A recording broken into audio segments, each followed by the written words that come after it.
Alec for that introduction, and comrades, brothers and sisters, delighted and proud to be back in my home city on this International Workers' Day. And now more than ever is this type of demonstration important. There are literally millions of workers meeting all over the world today to celebrate that international solidarity that comes from our class.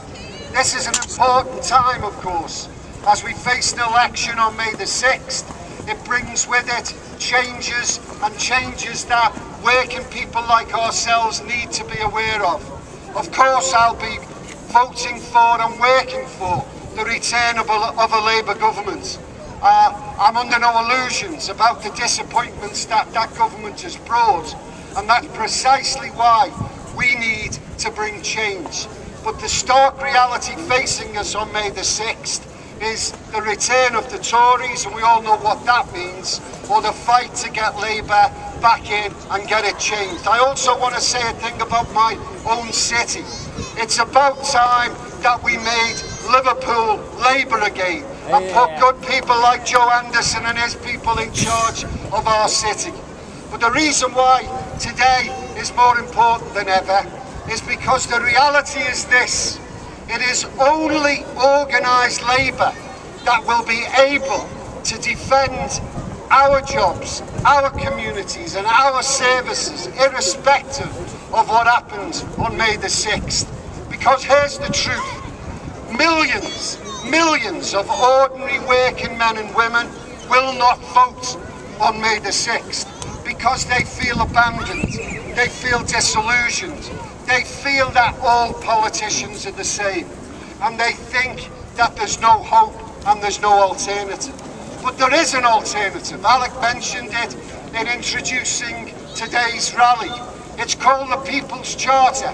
Those of you that don't know about it, get to know about it. Pick up leaflets, get your branches and your unions to support it.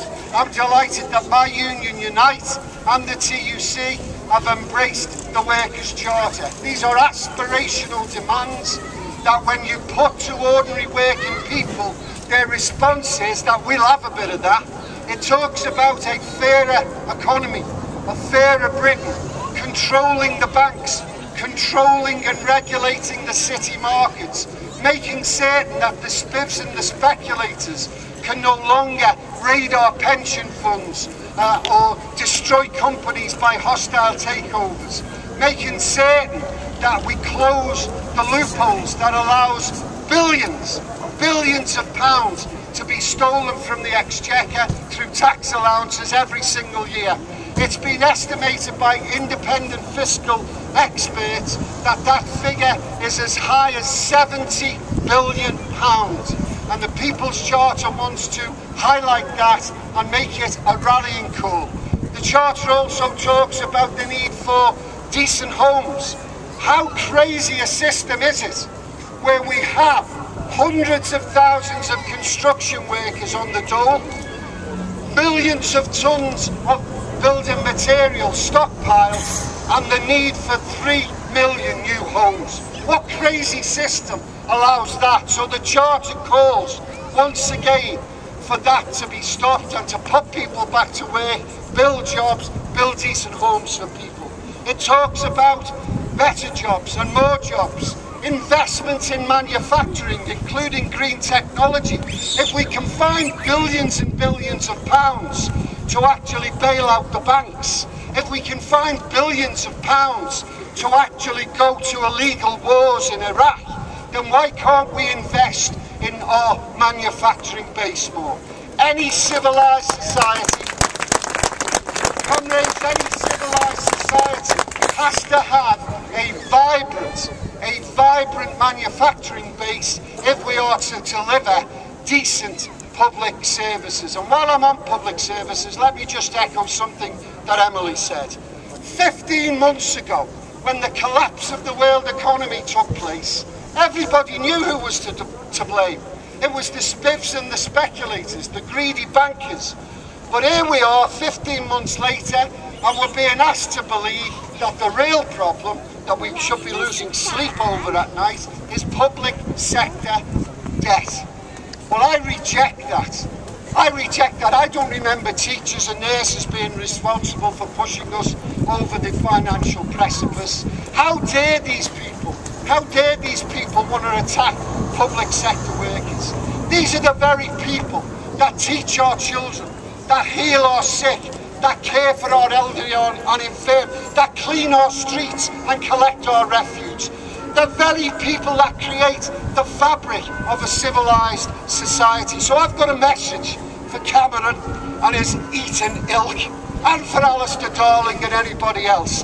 Keep your sleazy hands off our public services. Because take note that we will defend our members' jobs and our services on the streets, in the council halls, in our hospitals and in our factories. We will not be prepared to make ordinary working decent people who serve our communities pay the price for the greedy bankers. Comrades, the crisis that faces us is a difficult one, there's no doubt about that. But we should have confidence in ourselves, because the ruling elite and their system have been proved to be bankrupt, and therefore it falls to us to put forward the alternatives. I want you to be proud of our beliefs and our values. Our movement is about fairness, decency, respect and justice. And if we take that message out, then I'm confident that one day our beliefs will prevail. Thanks a lot, comrades.